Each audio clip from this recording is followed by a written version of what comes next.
So now's the time. This is your big moment. You are going to deliver your elevator pitch, and it's a big thing. Maybe you're feeling a bit tense. So how can we help you relax? Okay, well, the first thing you can do is really firmly place your feet on the ground and place them in a hip-wide position. Then secondly, feel your breath and really try to breathe as low as you can to your tummy, like this. And you feel that the tenseness really then flows out of your body. Thirdly, make your body open, an open breast, by placing your shoulders widely.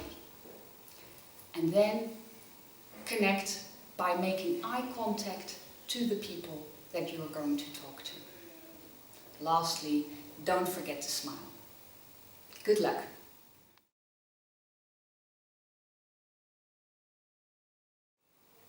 And when you're really scared and think, oh gosh, this can go so wrong, then realize that at the end of the day, people are interested in what you have to say.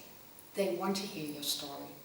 So really give yourself that message that, okay, I'm going to tell something that people would want to listen to, and that they are interested and positive and sympathetic to my message.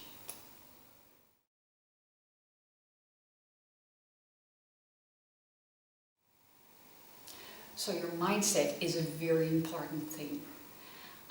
So giving yourself messages that are really helping you build your self-confidence. So rather than saying, people are not waiting to listen to this story, they are not going to think this is any good, really, why would they listen to me? Rather than saying those kinds of things to yourself, say to yourself that it is important what I have to say. People are interested in and want to listen to my story, and they are going to be positive when they have heard about this. That will help you build and boost your self-confidence.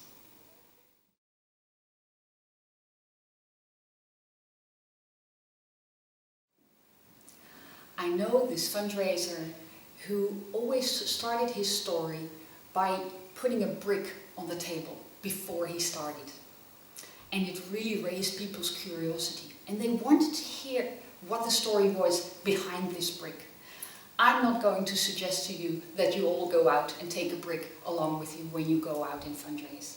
But really what I would encourage you to do is think about what would be the element of surprise, of curiosity raising that you could use to make people interested in the story you want to tell them.